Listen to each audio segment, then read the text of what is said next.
नमस्कार, आपण पाहताय न्यूज 18 लोकमतवर संध्याकाळच्या बातम्या. आपल्या सगळ्यांचं स्वागत. मी मिलिंद भागवत आणि बातम्या पाहूयात सविस्तर. आजचं विधिमंडळातलं कामकाज अतिशय जबरदस्त ठरलं. राज्याचे उपमुख्यमंत्री देवेंद्र फडणवीस यांनी अजित पवार यांच्यावर जोरदार टोलेबाजी केली. कालचं अजित पवार यांचं भाषण रोखठोक होतं. ते नेहमीच रोखठोक असतं, पण अजितदादांचं भाषण हे 100% अजित पवार यांचं नव्हतं. उलट ते 50% जयंत पाटील यांचंही होतं. जयंत पाटील सभागृहात नसल्यानं अर्ध भाषण लिहून दिलं असा भास तुमच्या भाषणातून होत होता, असा टोला फडणवीस यांनी अजितदादांना लगावला. दरम्यान काही गोष्टी माहिती करून घेण्यासाठी तुम्ही मला ट्विटरवर फॉलो करा असा सल्लाही त्यांनी अजितदादांना दिला. सभागृहात बोलताना मुख्यमंत्र्यांनी सुद्धा विरोधकांचा जोरदार समाचार घेतला. माननीय विरोधी पक्ष नेते यांचं भाषण मी ऐकलं.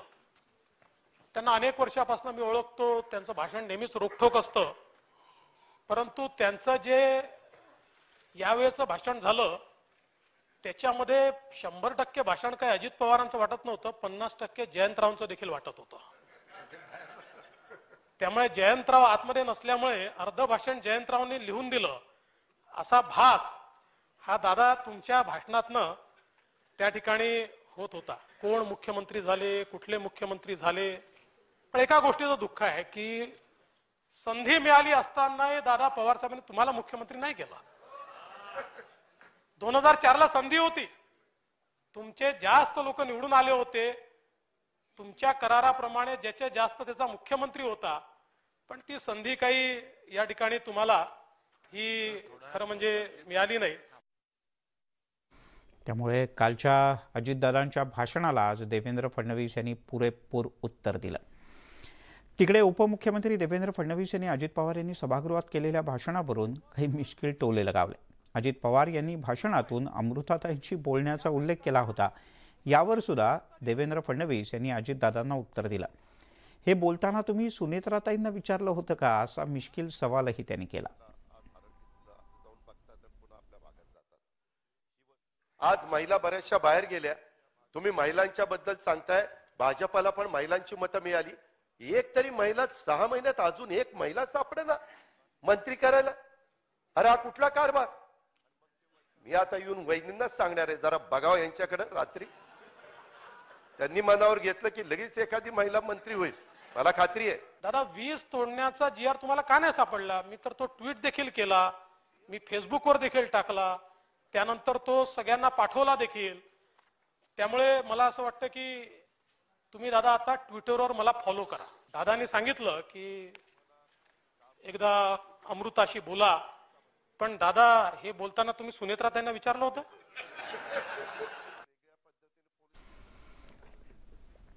हास्य विनोद हलकं फुलकं वातावरणात सभागृहात पाहायला मिळालं, पण आरोप प्रत्यारोप सभागृहाच्या बाहेर आणि सभागृहात सुद्धा तेवढेच जोरदार रंगले. मुख्यमंत्री एकनाथ शिंदे यांनी विरोधी पक्षनेते अजित पवार यांच्यावर पलटवार केला. राजीनाम्याची मागणी होत आहे यावर बोलताना आम्ही सत्तार यांच्या संदर्भातल्या प्रकरणाची माहिती घेऊ, विरोधी पक्षनेत्यांच्या प्रकरणाची सुद्धा माहिती घेऊ असं म्हणत एक प्रकारे त्यांनी अजितदादांनाच लक्ष केलं. खरं म्हणजे दुर्दैवाने राजकीय हेतूने आणि सत्ता गेली त्या वैफल्यातून पूर्वी सत्ताधारी म्हणजे मी होतो तिकडे, सत्ताधारी आणि आताचे विरोधी पक्ष अजून त्यातून सावरलेले दिसत नाही. नाही ताई तुमचं नाही बोलत मी, आणि नानाला माहित आहे सगळं. आणि म्हणून अधिवेशनाच्या सुरुवातीला तो एक कार्यक्रमच झालाय, चहा पानावर बहिष्कार. दादाची इच्छा होती, परंतु ते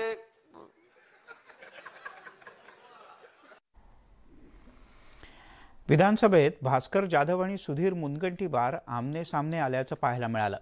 पर्यटन विकासाच्या नावाखाली कोकणातल्या अनेक गावातली घरं आणि झाडं मोठ्या प्रमाणात तोडली जात असल्याचा आरोप ठाकरे पक्षाचे आमदार भास्कर जाधव यांनी केला. तर भास्कर जाधव यांच्या या आरोपांना सुधीर मुनगंटीवार यांनी उत्तर दिलं. कोकणातली ही गावं वाचवण्यासाठी 13 डिसेंबर 2021ला 388 गावं डिजिटल करण्याचा प्रारूप आराखडा आम्ही आणला होता. मात्र तो बदलून तत्कालीन मुख्यमंत्री उद्धव ठाकरे यांनी केवळ 22 गावंच डिलीट करण्याचा प्रस्ताव आणल्याचा आरोप सुधीर मुनगंटीवार यांनी केला. तत्कालीन सरकारनं चुकीचं धोरण अवलंबलं, त्यामुळे कोकणातल्या निसर्गाचा ऱ्हास होत असून हे महाराष्ट्राचं दुर्दैव असल्याचं त्यांनी नमूद केलं.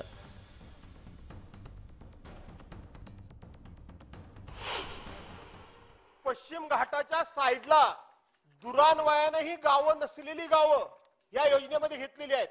मुंबई गोवा हायवेच्या पश्चिम बाजूला म्हणजे पश्चिम घाटाच्या बरोबर विरुद्ध साईडला, ज्याचा आणि पश्चिम घाटाचा संबंध नाही असं माझं स्वतःचं गाव जे शेकडो किलोमीटर दूर आहे. जी गावं पश्चिम घाटाच्या बाजूलाच नाहीत, जी गावं मुंबई गोवा साईडच्या विरुद्ध बाजूला बरोबर आहेत, ती गावं ह्याच्यामध्ये घेतलेली आहेत. ती गावं मग ती चिपळूणची असतील, संगमेश्वरची असतील, गुहागरची असतील, आज बोलतील आमचे सन्मान्य सदस्य, ती सगळी गावं सिंधुदुर्गातली असतील, ती गावं वगळण्याकरता आपण जातीनिशी अभ्यास करून या केंद्र सरकारकडे पाठपुरावा करून या जाचातून आम्हाला आपण मुक्त कराल काय.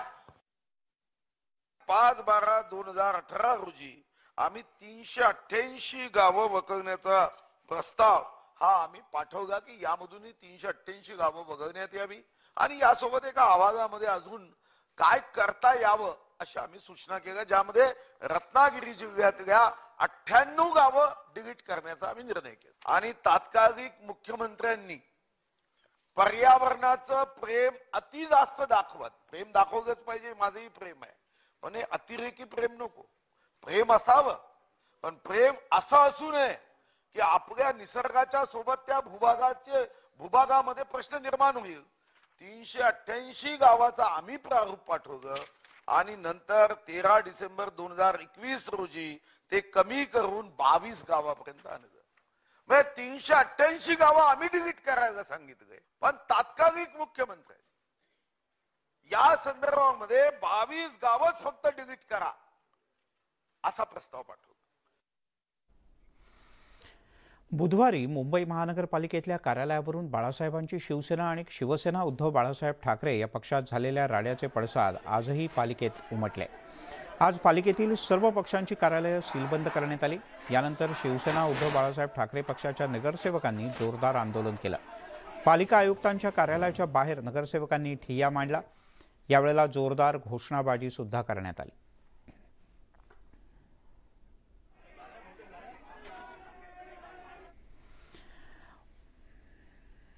मुंबई महानगरपालिकेत शिंदे आणि उद्धव ठाकरे समर्थकांचा राडा पाहायला मिळाला. यानंतर आता उद्धव ठाकरे समर्थकांनी यशवंत जाधव यांच्या नावाच्या फलकावर चक्क लाल रंग लावला.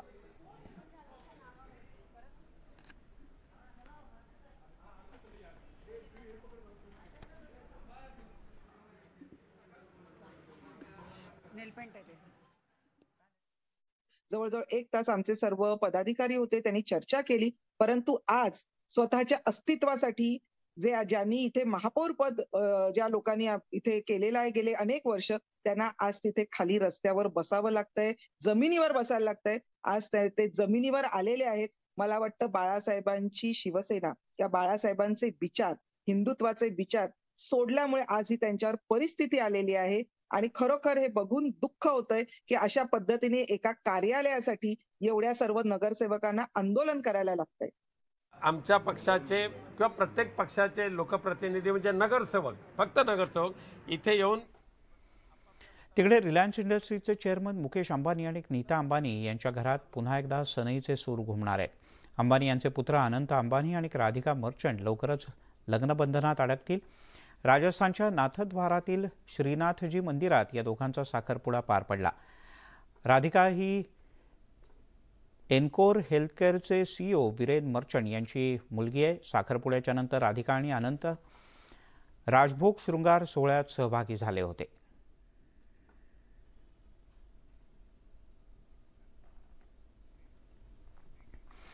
सिद्धिविनायक न्यास मंदिराच्या बद्दल मनसेच्याकडून रोज नवीन गोष्टी समोर आणल्या जात आहेत. यातच मनसेनं केलेल्या आरोपांच्या नंतर हा मुद्दा आता हिवाळी अधिवेशनात सुद्धा आला. सिद्धिविनायकाला धोका आणि मातोश्रीला खोका असा थेट आरोप मनसेचे उपाध्यक्ष यशवंत किल्लेदार यांनी केलाय. तर दुसरीकडे सिद्धिविनायकच्या विश्वस्तांनी मंदिरामध्ये कृपया राजकारण आणू नका असं आवाहन केलंय. खोके खोके करून ओरडतात. इथे काय परिस्थिती, इथे काय वेगळी परिस्थिती आहे? इथे सुद्धा तेच आहे ना, सिद्धिविनायकाचे खोके, सिद्धिविनायकाला धोके आणि मातोश्रीला खोके, दुसरं काय आहे? आदित्य ठाकरे काय बोलतात? असंच काहीतरी काळ बरळत होते ना. मग आम्ही असं बोलू शकतो ना, इथे असंही बोलू शकतो ना की सिद्धिविनायकाचे खोके आणि सिद्धिविनायकाला धोके आणि मातोश्रीला खोके. शासनाला सगळंच माहित आहे, लॉ अँड ज्युडिशियललाही माहित आहे आणि योग्य त्यावेळी योग्य ती कारवाई होईल. उगीच काहीतरी विषय घेऊन कोणाला तरी बदनाम न करू नये असं माझं प्रांजळ मत आहे. मंदिराच्या ठिकाणी राजकारण आणायला नको असं मला वाटतं.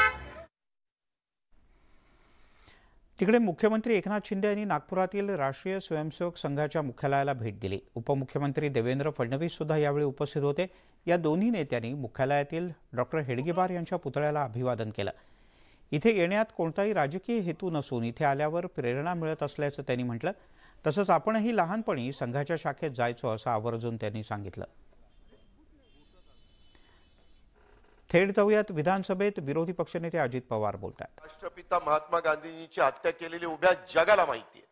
अशा खुन्याचं उदात्तीकरण करण्याचा प्रयत्न जर केला जात असेल, अशा पद्धतीनं राष्ट्रपिता महात्मा गांधी यांच्या खुन्याचं उदात्तीकरण करणाऱ्याला तातडीनं कारवाई होणार नसेल तर कसा कायदा सुव्यवस्था राहणार आहे? या घटनेच्या निषेधार्थ स्थानिक लोकांनी तिथं आंदोलन केलं. अध्यक्ष महोदय, हा तिथं बोर्ड आहे आणि हा झेंडा आहे, त्या झेंड्यावर पिस्तूल आहे. असं नाही चाललं पाहिजे अध्यक्ष महोदय. आपण ज्यावेळेस सरदार वल्लभभाई पटेल किंवा महात्मा गांधी, सुभाषचंद्र बोस ह्या ज्या महान व्यक्ती होऊन गेल्या त्याच्याबद्दल एक आदर सन्मान आपल्याला सगळ्यांनाच आहे. आणि असं असताना आपल्या राज्यातल्या उपमुख्यमंत्र्यांच्या स्वतःच्या मतदारसंघात ही घटना घडते आणि पोलीस बघ्याची भूमिका घेतात. हे तर ताजं आजचं उदाहरण आहे म्हणून मी सांगितलं. असे कितीतरी अध्यक्ष महोदय उदाहरणं मी किंवा माझे इतर सहकारी मित्र ह्या निमित्तानं देऊ शकतो. अध्यक्ष महोदय, आम्ही मधल्या काळामध्ये मुंबईला मोर्चा काढला. कशा करता काढला? देशातले जे महापुरुष होऊन गेले त्या महापुरुषांच्या बद्दल अपशब्द वापरले जातात, बेताल वक्तव्य केली जातात. त्या संदर्भामध्ये अक्षरशः म्हणजे ऐकवणार नाही अशा प्रकारची वक्तव्य त्या ठिकाणी काहींनी केली. बरं, जबाबदार लोक करतायत. अध्यक्ष महोदय, ह्याच्यामध्ये कुठंतरी वेगळ्या प्रकारे बघण्याचा माझा दृष्टिकोन नाही. माझं म्हणणं असं आहे की सत्ताधारी पक्षाच्या बाजूचे मान्यवर बोलत असतील, त्यांचे प्रवक्ते असतील, त्यांच्या विचाराचे आमदार असतील, त्यांच्या विचाराचे इतर कोणी मान्यवर असतील तर त्यांना पण आवर घातला पाहिजे. आमच्याकडचं कोणी बोलत असेल तर आमच्याही वरिष्ठांनी त्यांना आवर घालण्याचं काम केलं पाहिजे. एक तर राज्यामध्ये कायदा सुव्यवस्था चांगली ठेवण्याच्या करता, एक चांगलं वातावरण राहण्याच्या करता हे नितांत गरजेचं असतं. ज्यावेळेस आपण म्हणतो की मोठ्या प्रमाणावरची गुंतवणूक आपल्या महाराष्ट्रामध्ये यावी, त्यावेळेस उद्योगपती असे तसे पैसे गुंतवणुकीला पुढे येत नाही. ते बघतात की राज्याची परिस्थिती काय आणि ह्याचा परिणाम जर योग्य पद्धतीनं झाला नाही तर बेरोजगारी वाढती, महागाई वाढते. आज तरुणींच्या बद्दल वेगवेगळ्या प्रकारचे महत्वाचे प्रकल्प आपल्या इथनं बाहेर केले, ह्याचाही आपण सगळ्यांनी विचार केला पाहिजे. अध्यक्ष महोदय, ह्या संविधानिक पदावर बसलेल्या व्यक्तींकडनंच जर मागच्या काळामध्ये वंदनीय अशा प्रकारच्या महापुरुषांचा किंवा स्त्रियांचा अपमान जर केला गेला तर राज्याच्या मंत्र्यांकडनं पण अपमान त्या ठिकाणी होतोय. सत्तारूढ पक्षाच्या आमदारांच्याकडनं महिलांच्या विषयात खालच्या पातळीवर जाऊन वक्तव्य केली जातात. कधी कधी दादागिरीची भाषा त्या ठिकाणी केली जाते. राजकीय कुरघोडीचे खोटे गुन्हे दाखल केले जात आहेत. राजकारणासाठी प्रशासकीय यंत्रणा आणि पोलीस दलाचा गैरवापर त्या ठिकाणी अध्यक्ष महोदय केला जातो. हे आज कायदा सुव्यवस्थेवर पुढचं मोठं आव्हान आहे. इथं माजी गृहमंत्री बसलेले, माग ते स्वतः 6 महिन्यापूर्वी गृहमंत्री होते, त्यांची कारकीर्द आठवा. RR पाटलांची कारकीर्द आठवा, जयंत पाटलांची कारकीर्द आठवा. अध्यक्ष महोदय, ही लोक गृहमंत्री म्हणून काम करत असताना किंवा अनिल देशमुखांची कारकीर्द आठवा. अध्यक्ष महोदय, मी त्याही गोष्टीवर येणार आहे. कालच मी त्या बाबतीमध्ये त्यांना भेटायला गेलेलो होतो, त्यांचं आम्ही स्वागत केलं. इतर पण काही माझी कामं होती ती करून मी दिलीपराव परत आलो. भुजबळ साहेब तिथं त्यांच्या काही कामानिमित्त थांबले. अध्यक्ष महोदय, राजकीय सत्तांतर घडत असतात. 95 ते 99च्या काळामध्ये भाजप शिवसेनेचं सरकार होतं. 99ला आम्ही लोक, आम्हाला पवार साहेबांच्यामुळं, मी जयंत पाटील, दिलीप वळसे पाटील, RR पाटील, आम्हाला खूप सुनील तटकरे अतिशय तरुण वयामध्ये मंत्री म्हणून कामाची संधी, कॅबिनेट मंत्री म्हणून कामाची संधी मिळाली. अध्यक्ष महोदय, त्या काळामध्ये पण इतकी वेगवेगळ्या प्रकारची प्रकरणं आम्हाला देत होते, पण आम्ही म्हणायचो जाऊ दे, आता बदल झाला ना, आपण चांगल्या पद्धतीनं काम करू, एकमेकाची उणीधुणी काढण्यामध्ये काय अर्थ नाही, त्याच्यातच वेळ जाईल. त्याच्यापेक्षा कसा महाराष्ट्राचा सर्वांगीण विकास होईल त्याच्याकडे आपण लक्ष देऊ. अध्यक्ष महोदय, आज मोठ्या मोठ्या यंत्रणा असतात, केंद्रातल्या असतात, राज्यातल्या असतात, आणि तो अधिकार त्यांना असला पाहिजे, कारण त्याच्याशिवाय एक आदरयुक्त दबदबा पण राहत नाही. त्याच्यातून जर कोणी चुकीचं वागत असेल, कायदा हातामध्ये घेण्याचा प्रयत्न करत असेल, तर त्याला जशास तसं उत्तर देखील त्या कायद्याच्या माध्यमातून देता आलं पाहिजे. मुख्यमंत्री महोदय, आपण राज्याचे प्रमुख आहात. मी काल ते बघत होतो, अक्षरशः अनिल देशमुखांच्या आयुष्यातले 14 महिने त्या ठिकाणी वाया गेले. काय त्यांचा दोष होता अध्यक्ष महोदय? एक त्यांच्याच विभागाचा पोलीस आयुक्त, वरिष्ठ पोलीस अधिकारी 100 कोटी रुपये घेतले असा आरोप केला जातो आणि त्याच्यातनं राळ उठवली जाते. कुठेही पुरावा नाही, फक्त मोग. आपण पाहताय न्यूज 18 लोकमत. आणि आता वळूयात पुढच्या काही बातम्यांकडे. बातमी पुन्हा एकदा अर्थातच विधानसभेतली.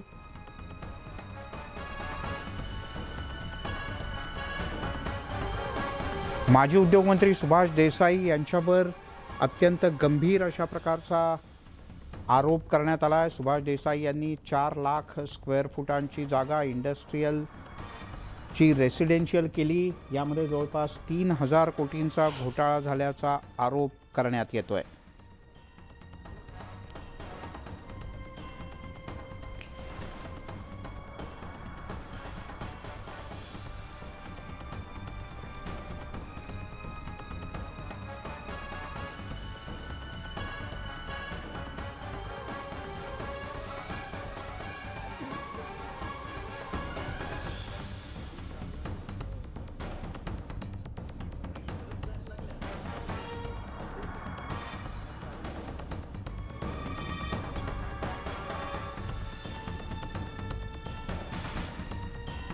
अशा प्रकारचे आरोप केलेले आहेत. वळूयात पुढच्या काही बातम्यांकडे.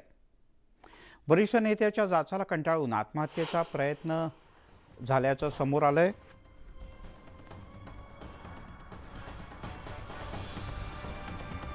अंबाजोगाईच्या अक्षय भूमकर यांनी आरोप केला. अक्षय भूमकर युवासेना तालुका अध्यक्ष आहेत आणि भूमकर यांनी ठाकरेंना एक पत्र लिहून विष पिऊन आत्महत्येचा प्रयत्न केलाय.